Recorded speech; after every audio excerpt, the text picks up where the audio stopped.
Hi Reddit. I've been lurking here forever, never thought I'd actually be posting something like this, but here we are. Throwaway account because my husband knows my main. So here's the thing, I, 32F, have been married to Jake, 35M, for 6 years. We've had what I thought was a pretty solid marriage. Not perfect because whose is, but solid. We both work full-time jobs. We bought a little fixer-upper house 3 years ago. We have a dog who thinks he owns the place. And we've been in that stage of marriage where we talk about maybe trying for kids soon, but keep pushing it because life feels busy. Anyway, Jake's job has always been a little unpredictable. He's in finance and the firm he works for has insane hours. It wasn't unusual for him to get home at 9 p.m., sometimes later, with the excuse of late meetings, end-of-quarter chaos, or the client from hell. I hated it, but I also understood that his job was demanding. Plus, he made significantly more than me, so I tried not to resent it. He worked hard and I told myself he was doing it for us. But lately something felt off. You know when you get that weird gut feeling you can't explain? Like nothing concrete, just little things that pile up. Asterisk, he started dressing nicer for overtime. A new shirt, spritz of cologne. Asterisk, his phone suddenly had a password. Before we both knew each other's, it wasn't a big deal. Asterisk, he got twitchy about texts, angling the screen away from me. Asterisk, he seemed distracted at home, like his brain was somewhere else. I asked him about it. He said I was imagining things. Work is just stressful right now, babe. He gave me a tired smile, kissed my forehead and went back to his laptop. And for a while I convinced myself I was being paranoid. Because I wanted to believe him. But then came last Thursday night. He said he had to stay late again. Something in me snapped. I wasn't angry yet, I was just curious, suspicious. I decided to drive into the city, near his office. I figured I'd surprise him with coffee or something. Okay, in hindsight I was absolutely checking up on him, but at the time I told myself it was innocent. Here's the thing. I got to his office building around 8:15 p.m. Lights were off on his floor. The parking garage where he usually parked? Empty. My stomach dropped. I sat in my car for a few minutes debating what to do. Then I started driving around, not even sure what I was looking for. And that's when I saw him. He was sitting in a restaurant across the street, clear as day, in a booth by the window. Not with coworkers. Not with some client in a suit. With her. I don't know who she is. Blonde, maybe late 20s. Pretty. She was laughing at something he said, leaning in closer than you'd lean with just a friend. And him? He was smiling, that big relaxed smile I hadn't seen in months. His hand was on the table, close enough to hers that it looked deliberate. My chest felt like it was caving in. I swear, in that moment my brain split into two people. One half of me was screaming, asterisk, go in there. Confront them. Flip the damn table. Asterisk, the other half froze. I couldn't move. I just sat in my car watching them through the glass, trying to process what I was seeing. At one point she reached over and touched his wrist.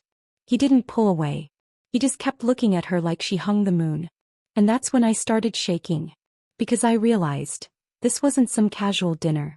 This wasn't just work friends. He looked happier with her than he had with me in months.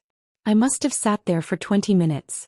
Finally I drove home, heart pounding, barely able to breathe. I didn't say anything when he got home that night.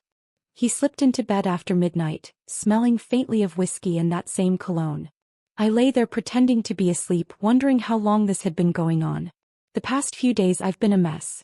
Half of me wants to scream at him, throw his stuff on the lawn and demand the truth. The other half keeps whispering, asterisk, what if it's not what it looks like? What if you're wrong? Asterisk, but I can't unsee the way he looked at her. I haven't confronted him yet. I've been watching, waiting, trying to collect myself before I decide what to do. He thinks everything is normal. He kissed me this morning on his way out the door like nothing's wrong. Meanwhile, I feel like my entire world is cracked down the middle. I don't know who else to talk to about this. My best friend is out of the country right now, and my mom would immediately go full scorched earth on him, which I'm not ready for. So I'm posting here because I don't know what to do with myself. I feel like I'm living in a movie I didn't sign up for. Do I confront him? Do I gather more evidence first? Do I act like nothing's wrong until I know for sure? The not knowing is eating me alive. And here's the kicker. He just texted me that he'll be late tonight. Another overtime. My hands are shaking as I type this. I don't know if I should follow him again. I don't know if I want to see more. But I also don't know if I can sit here in the dark, waiting for him to come home smelling like lies. Reddit, what the hell do I do? To be continued, part 2 coming soon. Hi Reddit, I'm back with an update. I honestly didn't expect so many people to comment and message me after my first post. I read every single one, even if I didn't respond. Thank you for being kind, blunt, supportive, and sometimes brutally honest. I needed all of it. So here's what happened after that night I saw Jake in the restaurant with that woman. The next day I couldn't focus on work. I kept replaying that scene in my head, the way she touched his wrist, the way he smiled at her. I wanted to confront him the moment he got home, but something in me said, not yet. Too many of you commented that if I confront without proof, he'll gaslight me into thinking I'm crazy. And honestly, he's done that before on smaller things. Like if I called him out on being distant, he'd say I was imagining it. If I asked why he was late, he'd make me feel like I was being needy. So yeah, I knew I needed more than just, I saw you at a restaurant. That night, when he texted again that he'd be working late, my stomach twisted. But instead of sitting at home spiraling, I decided, screw it, I'm following him. I waited until he left, then I grabbed my keys and tailed him. I felt like some kind of amateur detective. My hands were sweating so bad on the steering wheel I almost lost sight of his car. He didn't go to his office. He didn't even go anywhere near the financial district. He drove straight to this cozy-looking wine bar I'd never been to in a part of town we never go to together. And guess who was already there? Blonde woman. She was sitting at the bar waiting for him. The way she lit up when she saw him, it made me physically nauseous. He kissed her on the cheek. I almost threw up in my car. I parked half a block away, walked past the bar like I was just some random person, and peeked in through the big front window. I know I looked ridiculous, but I didn't care. They weren't just talking. He had his hand on her back. At one point she leaned into him and he brushed hair out of her face. The kind of intimate gestures you don't do with just a friend. I snapped pictures on my phone. My hands were shaking so bad the first few were blurry, but I got a couple clear shots of them sitting close, his hand on her, their faces way too close together. Evidence. My heart was pounding the whole time. After about 40 minutes they left together. I thought they'd go their separate ways, but nope. They walked arm in arm down the street like some cutesy couple out of a rom-com. He opened the door of his car for her. They drove off together. I followed. My chest was tight, my vision blurry from tears, but I kept going. And where did they end up? A hotel. A freaking hotel. I parked across the street and watched them walk in together, laughing like the world belonged to them. I sat there for at least an hour, just staring at the glowing hotel sign, feeling my entire life collapse in slow motion. At some point I realized my nails had dug little crescents into my palms from clenching my fists. I wanted to storm in, scream in the lobby, expose them. But I didn't. I drove home instead. I didn't sleep. I lay in bed with our dog curled up beside me, staring at the ceiling until the sun came up. When Jake came home the next morning, he was all smiles, coffee in hand like he'd just been at work all night. He kissed my cheek. I swear I almost slapped him right there. But I didn't. I needed to play it cool. For now. Here's where it gets messy. I've been collecting everything since then. Screenshots of his late-night texts, bank charges on our joint account. He paid for that hotel with our money, can you believe that? Pictures from my phone. I even went as far as creating a private folder labeled House Renovation in our shared cloud drive and uploaded copies there, just in case something happens to my phone. I haven't told anyone in real life yet. Not my mom, not my friends. Feels too raw, too unreal. Like if I say it out loud, it becomes permanent. Right now, I'm hovering in this awful limbo where maybe if I close my eyes, it'll all go away. Except it won't. Because every time he looks me in the eye and lies, I feel it like a punch in my gut. Last night, I decided I couldn't take it anymore. I needed answers. So when he came home, I asked him, casually at first, about his day. He gave me some vague story about spreadsheets and late meetings. I let him ramble. Then I asked, do you ever go out with coworkers after? He froze just a second too long before shaking his head. No, too tired for that. And that was it. Something inside me snapped. I asked him straight up, are you seeing someone else? He laughed. Like it was the most ridiculous question in the world. Babe, what? Oh, why would you even ask that? His smile was fake, his voice too calm. My heart was pounding, but I kept my face neutral. I didn't show him the pictures. Not yet. I just said, I don't know. You've been different lately. He gave me some half-hearted reassurance, kissed my forehead and went to shower. I sat at the kitchen table staring at my phone at the photos of him with her. I could hear the water running upstairs. And I thought, he's lying to me with no hesitation, no remorse. He's so comfortable doing it like it's second nature. So now I'm sitting here writing this update and I have no idea what my next move is. Do I confront him with the proof? Do I talk to a lawyer first? Do I quietly get my ducks in a row and blindside him with divorce papers? Part of me wants to scream at him until my throat bleeds. Another part of me wants to be ice cold and calculated. The only thing I know for sure is, I can't unsee what I saw. And I can't go back to pretending everything's fine. I don't know if I'll ever forgive him. I don't even know if I want to try. What I do know is that the man I thought I married, the man who promised me forever, was walking into a hotel with another woman last Friday night. And tonight, he just texted me again, working late. I'm shaking as I type this. / to be continued, part 3 coming soon.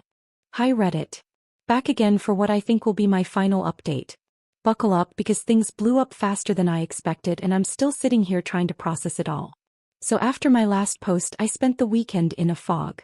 I couldn't eat, couldn't sleep properly. Every time Jake touched me or smiled at me I wanted to scream in his face. But I didn't. I was trying to play it smart. Quietly gathering more evidence, reading advice from a million strangers on the internet, trying to figure out the best way forward. By Sunday night though I cracked. He came home late again, smelling faintly of whiskey and that same cologne. He slid into bed like nothing was wrong, like my whole world wasn't collapsing around me. I lay there staring at the ceiling and thought, no more. This ends tonight. The next morning I made coffee for both of us just like usual. He sat down at the table scrolling through his phone. And that's when I slid my phone across the table to him. On the screen was one of the photos I'd taken. Him with blonde woman at the wine bar, his hand on her back, her leaning into him. He went pale. Totally froze. For a good 5 seconds he didn't say a word. Then he laughed. Babe, this is nothing. You're misunderstanding. I just stared at him. Nothing? You take your coworkers to hotels now. His face drained of color completely. He knew I had him. He sputtered, tried to come up with something, but I pulled up another photo. And another. Don't lie to me, Jake. I was there. I followed you. I know everything. The silence that followed was the loudest thing I've ever heard. My hands were shaking so hard I almost dropped my phone. Finally he sighed, ran a hand through his hair and said the words I'll never forget. Okay. You're right. I screwed up. That was it. No begging, no sobbing apologies, no elaborate explanation. Just a half-assed admission like he'd forgotten to take the trash out. I think that hurt even more than the cheating, the sheer casualness of it. I asked him how long it had been going on. He admitted it started about 4 months ago. It wasn't supposed to be serious, he said. She was just fun. I didn't mean for it to go this far. Like that was supposed to make me feel better. Like 4 months of lies was just some little fling. I asked him if he loved her. He hesitated. That half-second pause told me everything. I didn't even need his words. I stood up, walked upstairs and started pulling clothes out of his dresser. He followed me, panicking now, saying, "Wait, we can fix this. We can go to counseling. I'll end it with her." He was trying to grab clothes out of my hands, trying to stop me. Our dog was barking like crazy, tail between his legs, sensing the chaos. And I just snapped. I turned on him and shouted louder than I ever have in my life. "You don't get to break my heart and then decide if we fix it." He froze. I think that was the moment he realized I wasn't bluffing. That I wasn't going to sweep this under the rug like some people might. That this wasn't going to just blow over. I told him I wanted him out of the house by the end of the day. He begged. He tried to hug me. He cried a little. Tears I couldn't tell were real or just desperation. But I didn't care. Something inside me had gone cold. That switch flipped and I wasn't his wife anymore. I was just the woman he betrayed. By the afternoon he packed a bag and left. He went to stay at a friend's place for now. I called my mom, finally broke down and told her everything. She drove over within an hour, armed with hugs, snacks and righteous fury. She kept saying, "We'll get you through this, honey. You're stronger than you think." And for the first time in days I believed her. I also called a lawyer. Just to know my options. We don't have kids, thank God, but we do have the house and some joint finances. The lawyer was calm, matter-of-fact, and told me everything I needed to know. I cried after the call, but they were tears of relief. As now I had a plan. Now I had a way forward. It's been 3 days since then. Jake's been texting non-stop. Apologies, promises, please for one more chance. He even showed up at the house once with flowers. I didn't let him in. I watched from the window as he stood there on the porch, looking small, holding a stupid bouquet like it could erase everything. He eventually left. I put the flowers straight in the trash. I don't know what's going to happen long term. Divorce feels inevitable, but I'm giving myself space to breathe before I sign any papers. What I do know is that I'll never be able to look at him the same way again. Every late-night text, every kiss goodbye, every I love you from the past 4 months. It all feels poison now. And her. I don't even care who she is anymore. I don't care what she looks like or what she has that I don't. Because this isn't about her. It's about him. He chose to betray me. He chose lies over honesty, betrayal over loyalty. That's on him. Reddit, I feel broken, but I also feel free. For the first time in months, I can breathe without waiting for the next lie to drop. I know it's going to be hard, lonely nights, paperwork, tears. But I also know I deserve better than a man who sneaks off to hotels with someone else while telling me he's working late. I don't know who needs to hear this, but if you've ever had that gut feeling something was wrong, trust it. You're not crazy. You're not paranoid. Your heart knows the truth even when your brain doesn't want to believe it. So that's where I am now, sitting in my half-empty house with my dog curled up at my feet, a cup of tea in my hands, and a weird mix of grief and relief in my chest. My life as I knew it is over. But maybe, just maybe, that's a good thing. Thank you, Reddit, for giving me the push I needed. For reminding me I'm not alone. For giving me the courage to say, enough. /think